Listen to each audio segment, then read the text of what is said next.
त्याची skin type वेगवेगळी आहे. प्रत्येकाचं टेक्स्चर जे आहे स्किनचं प्रत्येकाचं वेगळं आहे.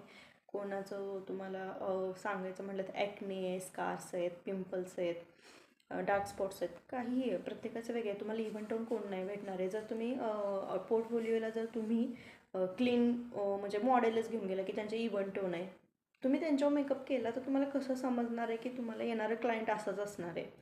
तर तुम्ही जेवढं डिफिकल्ट क्लायंटचं असेल ना तसे तुम्ही घेऊन गेलं पाहिजे ॲक्च्युली पोर्टफोलिओसाठी.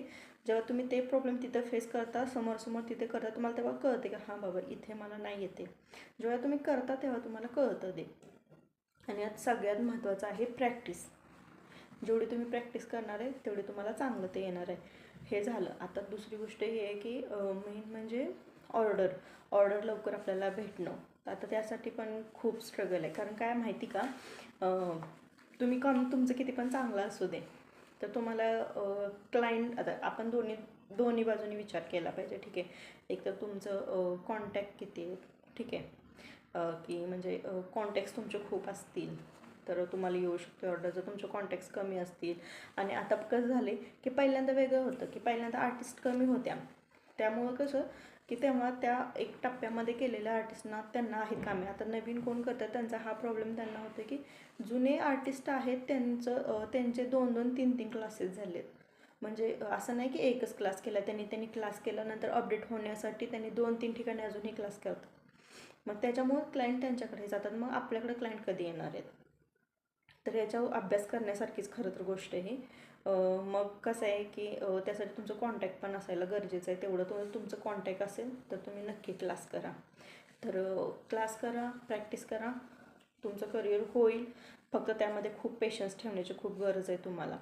आता क्लास केल्यानंतर किती प्रॉब्लेम्स येतात जेव्हा तुम्ही क्लायंट करता त्यावेळेला. काय म्हणजे मी तर म्हणेन की माझा छोटा व्हिडिओ किंवा हा एकच व्हिडिओ बघून तुम्ही पूर्ण तर्क लावण्यापेक्षा मी जे काय सांगते ती पूर्ण माहिती तुम्ही घ्या, ऐका, आणि त्यानंतर तुम्ही डिसाईड करा की तुम्हाला करायचं आहे की नाही करायचं. ॲक्च्युली विषय फक्त पैशाचाच नाही आहे इथं. तुम्ही दिलेला वेळ असेल, त्यासाठी तुम्ही घेतलेली मेहनत असेल, ह्या पूर्ण गोष्टींचा विचार येतो. कधी आपण काय करतो, सगळी कामं सोडतो आणि मग नाही मला बिझनेस करायचा आहे तर मी ही फील्ड निवडते, मी याच्यामध्ये जाते. मग पैसे अरेंज नसेल होत तर आपण काही पण करून अरेंज करतो आणि याच्यामध्ये आपण उतरतो.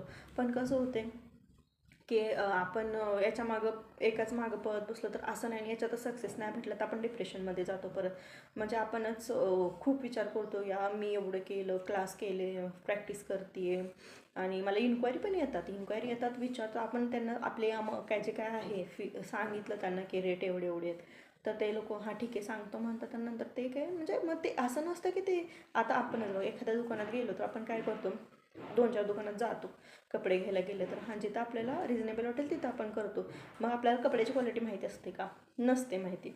तसंच काय असतं, आता आपण अशा ठिकाणी असं म्हणजे असं इथे राहतो की आपल्याला असं असतं की कमी स्वस्तात मस्त हवं असतं. सरळ गोष्ट आहे. तर आपले आता मेकअपचे सगळे प्रोडक्ट जे आहेत ते खूप महाग आहेत. ते आता माहितीच आहे सगळ्यांना. छोट्या गोष्टी तुम्ही म्हणजे काजळ घेण्यापासून जरी ब्रँडेड घ्यायला गेला तर माहिती किती महाग आहेत. आणि ते मेकअप व्हॅनिटी जेव्हा बनवतो तेव्हा आपण लोकल काय भरत नाही त्याच्यामध्ये, व्हॅनिटीमध्ये सगळं ब्रँडेडच भरतो. तर जेव्हा तुम्ही क्लास करता, क्लासनंतर तुम्ही हे जे काय तुमचं डिप्रेशन येतं आपल्याला त्याच्यानंतर की ऑर्डर मिळत नाही आहे, काय करू मी त्याच्यासाठी वगैरे,